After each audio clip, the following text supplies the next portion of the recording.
You've been doing everything right. You cut the sugar, you started working out, you even stopped eating after 8 p.m. But that stubborn belly fat? It's still there. Now here's what most people don't know. The problem isn't what you're eating or how hard you're training. The real issue is a hormone that spikes every single morning the moment you open your eyes. This is cortisol. And today, I'm going to show you how the Japanese figured out how to beat it. Here's what's happening in your body right now. Within 30 minutes of waking up, your cortisol levels shoot up by about 50 to 60%. Scientists call this the cortisol awakening response. Now, cortisol isn't evil.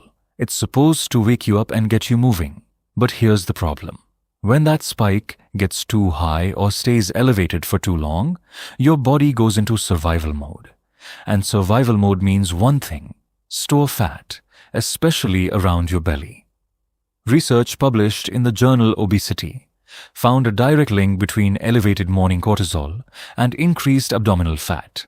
Not thigh fat, not arm fat, belly fat specifically. Your body literally thinks it needs to protect your organs, so it wraps them in a layer of fat like bubble wrap. And here's the truth: no amount of crunches will fix a hormonal problem. So what do we do about it? Well, this is where it gets interesting.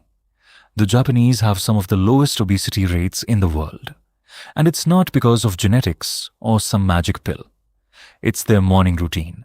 Their approach is about calming the nervous system before the day even starts. 5 simple practices. Let me walk you through them. First up, asanomizu. That's Japanese for morning water. Here's what most people do wrong. After 7 to 8 hours of sleep, your body is dehydrated. Your cells are basically running on empty. And what do most of us do? We stumble into the kitchen and pour ourselves a cup of coffee. Big mistake. When you hit that dehydrated body with caffeine, a stimulant, you're pouring gasoline on the cortisol fire. Dr. Andrew Huberman, neuroscientist at Stanford, has talked about this repeatedly. He says the first thing you should do in the morning is hydrate, not caffeinate. So here's what the Japanese do instead. A glass of warm water, not cold, warm. Add a tiny pinch of sea salt and a squeeze of lemon. That's it. The warm water gently wakes up your digestive system. The sea salt replenishes minerals like sodium and magnesium that your body burned through overnight. And magnesium, it's a natural cortisol regulator. The lemon adds vitamin C, which studies show can actually lower cortisol levels. A study from the University of Alabama found that just 500 milligrams of vitamin C reduced cortisol spikes significantly. 1 glass, 2 minutes. You've already started telling your body, we are safe, we don't need to store fat today. Now, once you've had that water, here's the second practice. Asanotayo, morning sunlight. This one sounds almost too simple, but the science behind it is rock solid.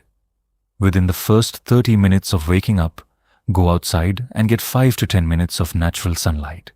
Not through a window, not from your phone screen. Actual sunlight hitting your eyes. Why? Because light is the primary signal that sets your circadian rhythm, your body's internal clock. When that clock is off, everything is off. Sleep, hunger, hormones, metabolism, and yes, cortisol regulation. Dr. Sachin Panda from the Salk Institute has spent decades researching this. His work shows that people with disrupted circadian rhythms have significantly higher cortisol levels and more visceral belly fat. Here's what happens. Morning sunlight triggers your brain to produce serotonin during the day, which then converts to melatonin at night, which gives you deeper sleep, which lowers cortisol the next morning. It's a chain reaction, and it starts with just stepping outside. The Japanese call their morning walk sanpo, and the sunlight piece is built right into it. They've been doing this for centuries, long before any scientist put it under a microscope. Now this third one might annoy you, but hear me out. The art of the pause. Don't drink coffee for the first 90 minutes after waking up. When you wake up, your brain is full of a chemical called adenosine. Adenosine is what makes you feel sleepy.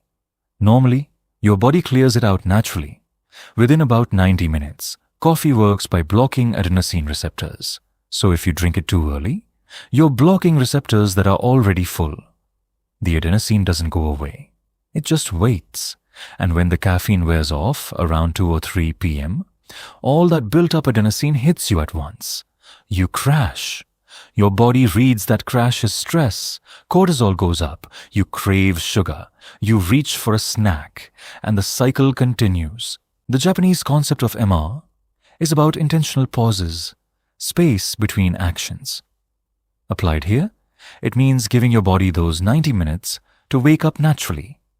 Then, when you do have your coffee, it actually works. You get clean energy without the crash. Dr. Huberman recommends this exact approach. He delays his caffeine 90 to 120 minutes every morning. And this guy is one of the sharpest minds in neuroscience. If it works for him, it's worth trying. Fourth practice, sampo. Walk, don't run. Now this one goes against everything fitness culture tells us. We've been told that the harder you work out, the more fat you burn. And for general fitness, sure, intense exercise has its place, but not first thing in the morning. When you do a high-intensity workout right after waking up, during that cortisol peak, you're adding stress on top of stress. A study in the Journal of Endocrinological Investigation showed that intense exercise in the morning can elevate cortisol for hours afterward. You feel great for 30 minutes because of the endorphins, but your hormones are paying the price all day long. The Japanese alternative? Walk. Just walk. 20 to 30 minutes of easy, relaxed walking. And here's the fascinating part. Stanford researchers discovered something called optic flow. When you walk and your environment moves past you on both sides, it creates a visual pattern that directly calms your amygdala, the fear center of your brain. Your amygdala is like a smoke alarm. When it's overactive, it keeps cortisol elevated. Walking literally turns down the alarm. Not running, not cycling on a stationary bike staring at a wall. Walking outside where things move past you. The Japanese have known this intuitively forever. Sampo isn't exercise to them. It's medicine. And this brings us to the fifth practice. And this is maybe the most important one. Seijaku, silence and stillness. For the first 30 minutes after you wake up, do not touch your phone. Don't check Instagram. Don't read the news. Don't scroll through emails. Here's why. The moment you look at your phone, your brain gets flooded with information. Notifications, messages, headlines. Each one triggers a tiny spike of dopamine and a tiny spike of cortisol. Your nervous system goes from rest mode to reactive mode in seconds.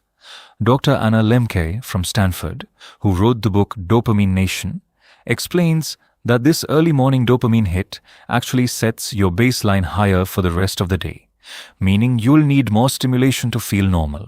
More stress, more cortisol, more belly fat storage. Seijaku means stillness, silence, tranquility. The first 30 minutes of your day should be yours. Drink your water. Step outside. Breathe. Walk. Let your nervous system boot up gently instead of being jolted into chaos. Think of your brain like a computer. You wouldn't start opening 50 tabs before the operating system finishes loading. But that's exactly what checking your phone at 6 a.m. does. So, let's bring it all together. 5 steps. Water first, not coffee. Sunlight within 30 minutes. Delay caffeine by 90 minutes. Walk, don't do intense exercise early. And keep your phone away for the first half hour. None of these cost money. None of them require a gym membership or a meal plan. They just require you to rethink the first hour of your day. Now let me be honest with you. Will this alone melt away all your belly fat? No. Body composition depends on multiple factors. Overall nutrition, genetics, sleep quality, stress throughout your entire day, and consistent movement. But here's what changes. When you optimize your hormonal environment, everything else you're doing starts working better. Your workouts produce better results. Your nutrition choices become easier. Your energy stays more stable. Because here's the truth. That stubborn belly fat isn't about willpower. It's about hormones. And hormones respond to habits. You can't out-exercise or out-diet a hormonal problem. But when you address the hormonal environment first, suddenly those dietary changes and workouts start producing the results you've been working toward. Think about it. You're already putting in the effort. You're already trying. This isn't about working harder. It's about working with your body instead of against it. So here's what I want you to do. Pick one practice. Just one. Maybe it's the morning water. Maybe it's stepping outside for sunlight. Maybe it's keeping your phone away for 30 minutes. Start with one. Master it for a week, then add the next. Because small, consistent changes in daily patterns produce more sustainable results than dramatic overhauls you can't maintain. If this changed the way you think about your morning routine, hit that like button. Subscribe if you want more science-backed strategies like this, and drop a comment telling me which step you're going to try first.